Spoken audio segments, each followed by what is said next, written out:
بیایید و مصرف برق رو کم کنید. وقتی که با موبایل صحبت نمی کنید نور موبایل رو به حداقل برسونید که این موبایل شارژ بیشتری داشته باشه و در صورت بی‌برقی به مشکل بی‌شارژی نخورید.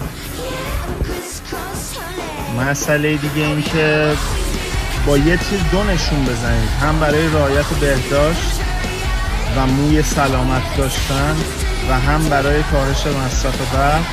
موهاتون رو از ته با تیغ بزنید که نه ریشتراش استفاده بشه و همین که از این به بعد خشک کردن این موها سشوار نمیخواد. این شد یه برنامه.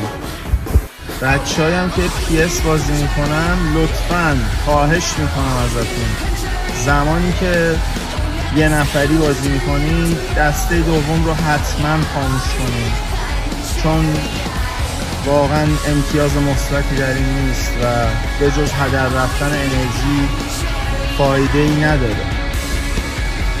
ماشین برقی هم کامل اجازه ورودش باید قطع بشه، چون وقتی برق نیست این ماشین خیلی برق میگیره، بنزین بیشتر هست، پس ماشین برقی هم باید چیز کنیم.